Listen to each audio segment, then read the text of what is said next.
इससे क्या फ़ायदा होगा कि लड़के को ये समझ में आएगा कि अमुक सब्जेक्ट से मोटे तौर पर औसत रूप में हर एक साल इतना क्वेश्चन पूछता है कि दो विकल्प में से किसी एक कुंज विकल्प पर कन्फ्यूजन है, तब वहाँ पर लड़का रिस्क ले सकता है कि चूंकि नेगेटिव मार्क कितना है, 1/3 है, मतलब 3 क्वेश्चन आपका गलत होगा तो 1 मार्क्स आपका कटेगा, और 120 क्वेश्चन गलत हुआ तो 7 मार्क्स उसका कट रहा है, लेकिन 10 क्वेश्चन तो उसका सही हो रहा है, तो 10 क्वेश्चन सही हो रहा है तो 10 मार्क्स तो उसको आ गया, तो 3 क्वेश्चन तो यहाँ से उसको लाभ मिल जाए। इस तरह से वो अगर रिस्क लेता है तो आसानी से 110 के आसपास वो पहुँच सकता है। सबसे बेहतर लाइव नेशन 7 में आपका स्वागत है। मैं शादाब मलिक।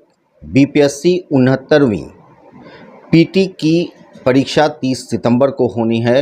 ऐसे में जो अब बचे हुए समय हैं, 10 से 15 दिन का जो समय बच रहा है, वो समय आप किस तरह से इस्तेमाल करें ताकि 30 सितंबर को जो आपको परीक्षा देनी है संयुक्त पीटी की, वो आप निकाल पाएँ। हमारे साथ मौजूद हैं समीर सर, हम उनसे बात करते हैं और आपको बताते हैं कि किस तरह से अब अंतिम क्षणों में तैयारी करें। सर, लाइव नेशन 7 में आपका स्वागत है। धन्यवाद सर, अब जो 12-13 दिन का समय बच रहा है, इस समय का क्या उपयोग करें अभ्यर्थी जो 30 सितंबर को 69वीं संयुक्त पीटी की परीक्षा बीपीएससी की होनी है? देखिए, सबसे जो बेहतर रणनीति होता है किसी भी एग्ज़ाम की तैयारी का, और ख़ास करके सिविल सर्विस और बीपीएससी का, उसके लिए द बेस्ट रणनीति ये होती है कि अब तक का मतलब प्रीवियस ईयर का जितना भी क्वेश्चन है, लड़का उसका जो है स्टडी करे और उसके बाद उस क्वेश्चन का विश्लेषण करे सब्जेक्ट वाइज। चूँकि बीपीएससी में हम लोग जानते हैं कि केवल एक ही पेपर होता है जनरल स्टडी, और जनरल स्टडी के अंतर्गत 7-8 सेक्शन होता है। अब इस 7-8 सेक्शन को मिला करके टोटल 150 क्वेश्चन रहता है। तो कोई भी जो बेहतर तैयारी करने वाला लड़का होता है और कोई भी जो बेहतर टीचर होगा, वो यही सलाह देगा किसी भी स्टूडेंट को कि प्रीवियस ईयर के सारे सब्जेक्ट के जनरल स्टडी के अंतर्गत जो सब्जेक्ट हैं, उन क्वेश्चनों का जो है वो विश्लेषण करे सब्जेक्ट और चैप्टर वाइज। इससे क्या फ़ायदा होगा कि लड़के को ये समझ में आएगा कि अमुक सब्जेक्ट से मोटे तौर पर औसत रूप में हर एक साल इतना क्वेश्चन पूछता है, और फिर उस सब्जेक्ट के अंतर्गत जो विभिन्न टॉपिक्स है, उस टॉपिक से कितना कितना क्वेश्चन पूछने का रेंज रहा है। तो इससे क्या है कि उस सब्जेक्ट और उस सब्जेक्ट के अंतर्गत जितना भी टॉपिक्स है, परीक्षा के अनुसार उसकी महत्ता का पता चल जाता है। सपोज़ कर लीजिए कि जो है आपको हिस्ट्री है, या सपोज़ कर लीजिए कि भारत का संविधान इंडियन पॉलिटी है।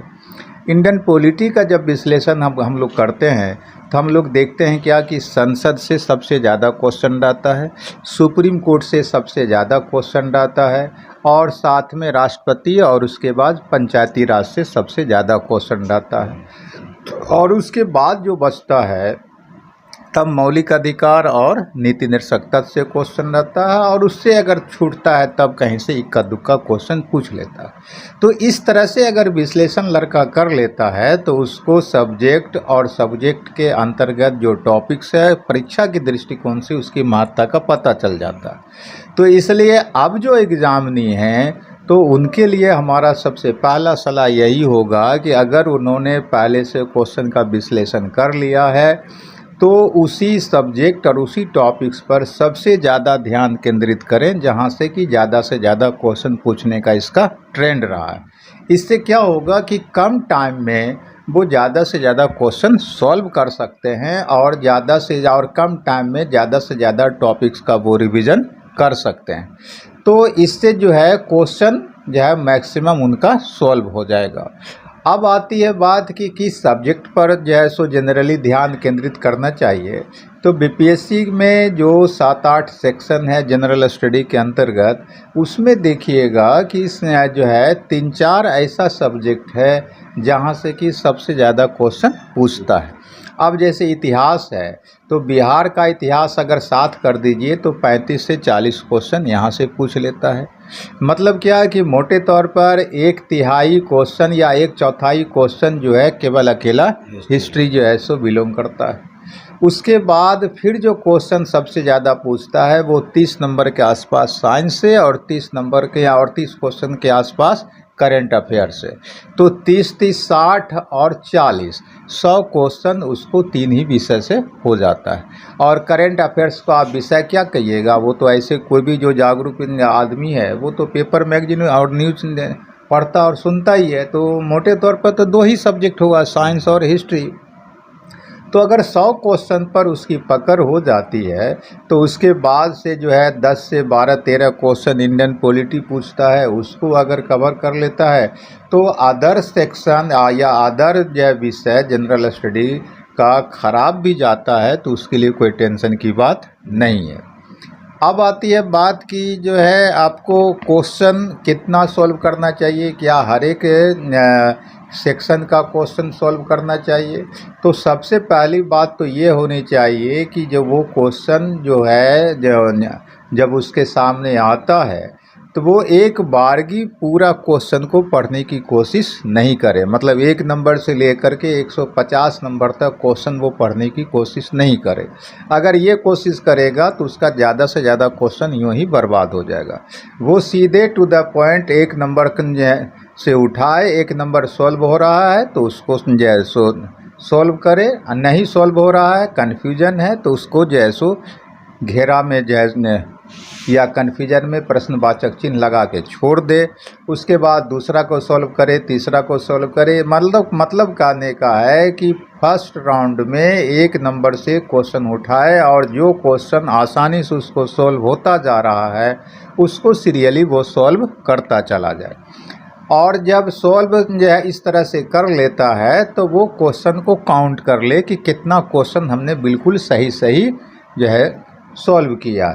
इससे क्या होगा कि उसको पता चल जाएगा कि इतना क्वेश्चन, मान लीजिए 150 क्वेश्चन में अगर वो लड़का फर्स्ट राउंड में 90 क्वेश्चन सॉल्व कर लिया है तो उसके पास तो बैंक बैलेंस 90 क्वेश्चन हो गया। अब है कि उसको पास करने के लिए ज़्यादा से ज़्यादा सुरक्षित होने के लिए कितना चाहिए, 110 प्लस चाहिए।